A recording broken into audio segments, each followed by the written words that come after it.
moi j'ai reçu. Donc j'ai reçu, j'ai la chance d'avoir reçu. Donc je dois donner. Je dois donner. Parce que c'est notre passion aussi d'abord les chevaux et de transmettre d'une façon comme on a appris, je crois. Sans vouloir changer le monde, mais en essayant d'améliorer certaines choses, certains moments, certains chevaux, certaines personnes.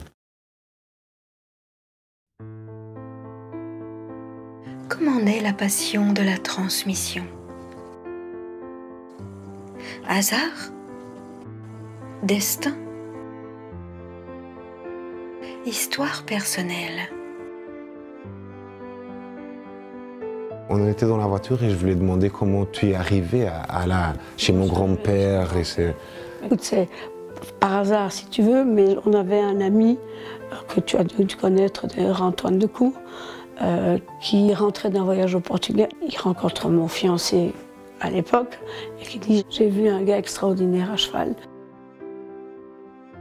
Il faut que tu viennes le voir avec moi. » Ils sont partis à deux, ils sont rentrés et Jean-Paul m'a dit « Ce gars, il faut le faire venir, il est exceptionnel. » Et il se fait qu'il allait donner un stage chez Laurenti et on est allé voir le stage, alors on s'est présenté. Et puis moi je lui ai dit, j'ai beaucoup aimé ce que vous faites. Enfin moi j'avais, je sais pas, quel âge j'avais 20, j'avais 23 ans. Et il m'a dit, mais on viendra vous dire bonjour en Belgique. Je ne sais pas pour quelle raison il était en Belgique, après sur Bruxelles. Et on est allé le voir, il a dit, mais je vais venir chez vous. Chez vous, c'est chez mes beaux-parents. C'était en 1967, puisqu'on a fêté les 20 ans après. Alors je lui ai dit, mais on peut commencer quand? Et alors il m'a dit, mais si vous voulez, demain, je pourrais vous donner une leçon. Et on a ramassé vite quelques cavaliers et on a eu notre première leçon. Il est revenu, il donnait 3 jours, mais en leçon de groupe. Et moi, ça ne me nourrissait pas. Et alors j'ai dit, mais maître, est-ce qu'on ne pourrait pas faire autrement, avoir des leçons particulières? Et alors elle a dit, mais écoutez, organisez.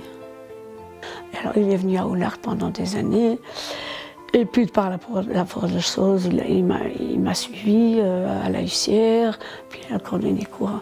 Quand j'avais quitté la Hussière, il est venu à la chevalerie, enfin voilà. Et on a travaillé 22 ans ensemble. Il venait souvent, non? Il venait 2 fois par an. Alors de 3 jours, on est monté à 5 jours, et de 5 jours, on est monté à 10 jours.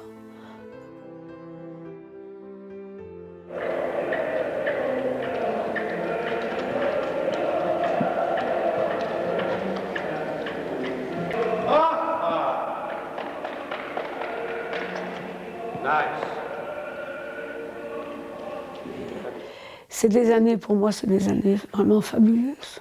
Tu sais, parfois on me demande qu'est-ce qui m'a apporté. Tu sais, bon, parce qu'ils veulent savoir, parce que c'est vrai que je suis assez passionnée sur ces choses-là. Et alors je dis, mais j'ai du mal à expliquer. Ben, tu vois, ça, j'ai dit que j'ai trop d'émotions. Je m'imagine que c'est difficile à apporter parce que c'est pas seulement une question technique de monter à cheval, je crois. Ce qui m'a apporté, voilà, je l'ai en moi, et la seule chose, j'essaie de transmettre avec mes mots et tout, j'essaie de transmettre, voilà ce que... On dit, alors, il faut insister, on dit les pouces au-dessus, les ongles se regardant. Ça veut dire que c'est comme ça, d'accord? Et on tient, en fait, on tient la main comme si on tenait la hanche d'une tasse. D'accord? Et quand on boit, on fait ça. D'accord? On a un poignet souple, on n'arrive pas avec un poignet raide. On a un poignet souple. Bon, la souplesse des poignets est très importante en équitation. Pour pouvoir faire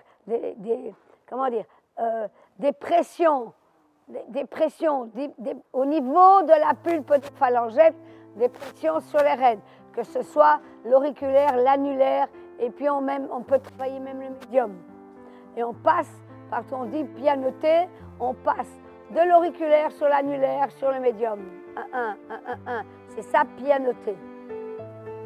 Parfois, l'auriculaire est suffisant. Et sûrement qu'il y avait le côté d'amitié, une amitié profonde. Je ne sais pas pourquoi. C'est une chose, c'est une chose merveilleuse.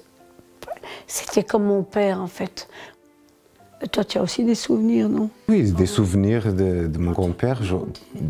J'ai eu de la chance de commencer à monter avec des chevaux déjà.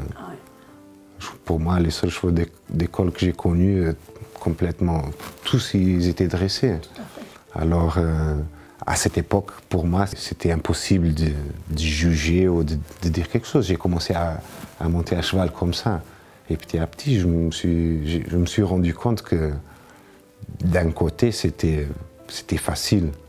Parce que je me souviens d'arriver dans des moments que je voulais monter avec mon père parce que je ne peux pas dire que c'était trop facile, mais c'était... Je faisais ce qu'il me disait parce que les chevaux, ils étaient comme ça. Et je voulais commencer à monter plus avec mon père pour apprendre, pour peut-être pour savoir comment arriver à faire quelque chose, pas seulement demander. Tu vas pas me dire, tu t'ennuyais sur ces chevaux-là. D'une certaine façon, oui. Je me souviens, c'est n'importe quel. Je montais, c'est. Il faisait ces choses, il me disait seulement un peu, très peu, et il n'avait pas besoin de dire, les chevaux. Je crois qu'au départ aussi, pour faire sentir d'abord. Et ça m'a aidé parce que ça m'a donné des sensations qu'après, quand j'ai dû commencer à chercher tout seul,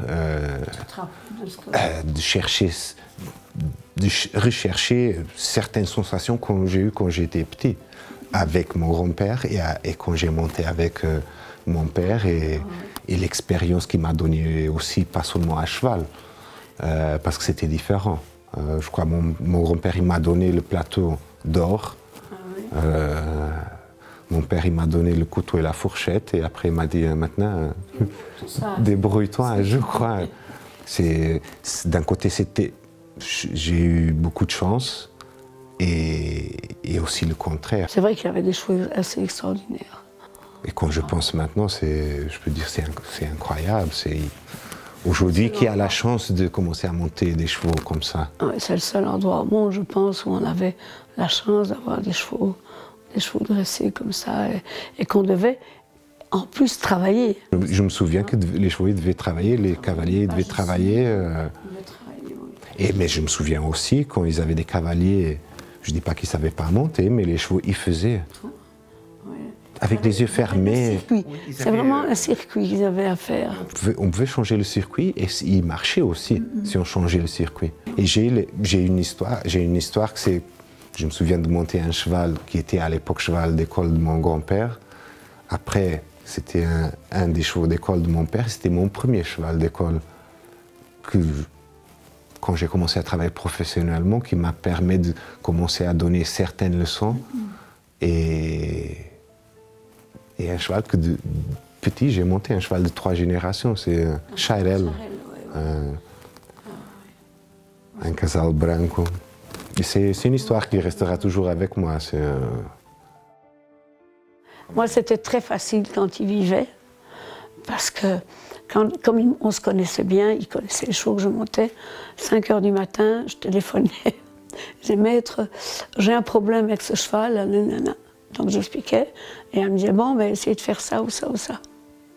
J'essayais, mais c'est lui qui, le surlendemain ou quoi, me réveillait à 5 heures, et alors je lui disais, ben, vous aviez encore une fois raison. Tu vois, enfin, moi j'ai une complicité, c'est vrai que je ne sais pas pourquoi. Complicité sûrement qu'il n'avait pas avec beaucoup de personnes. Enfin, j'essaie de rester honnête avec ce qui m'a enseigné. Tu vois, quand il nous a quittés, moi j'étais un peu effondrée. Et c'est Antoine, encore une fois, qui m'a dit, mais Hélène, si vous êtes incapable de reproduire quelque chose après vos 22 ans de travail, c'est qu'il ne vous a rien appris. Et là, j'ai eu un électrochoc. J'ai été pendant des années au Portugal. Mais ne me demande pas de décrire le Portugal, à part la feuille de Golgan. Je ne connais pas grand-chose. Je connais bien les 4 murs du manège, je connais l'opéra, que j'ai appris à aimer. Je ne connais rien d'autre que les leçons, la voix, la voix du maître. Amen. Très bien. Bonne leçon, hein. Et puis quand il était sur un cheval, ça c'était... Et je pense que mon œil a été imprégné. Tu vois, mon œil a été imprégné de... Cavalier devait être comme ça. En fait, ton grand-père, c'est un centaure. Il n'y a pas de meilleure explication. Il faisait corps. Tu pouvais pas, une fois qu'il était à cheval, tu pouvais rien détacher. C'était là, il était dedans. Et voilà, je pense que le mot centaure est le meilleur mot qui le représente. Nei miei volenti spiriti, il giovanile ardore, ella temprò col placido sorriso dell'amor.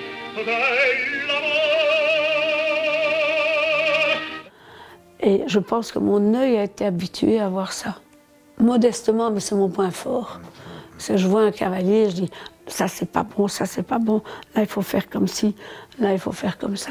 Et si je dis qu'est-ce qui m'a apporté, c'est avoir un œil critique, mais pour améliorer. Écoute bien, alors, ça, tu vas sourire. Qu'est-ce que tu vas pouvoir chanter? Est-ce que tu connais? Là, bon, c'est une chanson d'enfant. Malbrook s'en va en guerre. En guerre, Mironton. Ah bah, alors, tu pars au galop et tu chantes Malbrook. Et tu mets le cheval dans le rythme de Malbrook s'en va en guerre, Mironton, Mironton, Mirontaine. OK? Allez, on essaye. Et tu mets le cheval dans le rythme dans lequel tu chantes. Malbrook s'en va en guerre, Mironton, Mironton, Mirontaine. Malbrook s'en va. Avance, mets des jambes et bouge ses fesses. Ta ta ta ta ta. Allez, allez, allez, voilà, voilà, voilà, voilà. Caresse au pas. Là, tu l'as eu. Repasse. Encore une fois, oui ou non? Oui. Voilà. Tu vois, ça c'est ce qu'on appelle résister quand le cheval résiste. Ça veut dire résister, c'est-à-dire maintenir tes aides. Quand le cheval cède, tu cèdes, et puis tu le... Voilà, parce que pour lui aussi, c'est nouveau, cette attitude où il doit engager en restant là. Lui, entre guillemets, ça lui coûte un petit peu. Mais c'est pas grave, ça lui coûte pour qu'il soit bien mieux après. D'accord? Voilà, tu te fixes. Et tu as ce la la la la la la la la la la la la la la la. Et tu vas, et tu vas, et tu vas, et tu vas, et touche, et tu prends un rang.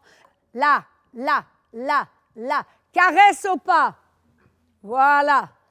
Au pas, caresser, descendre cheval, c'est bon. Descends maintenant. Voilà. Ça, c'est la récompense. Et caresse.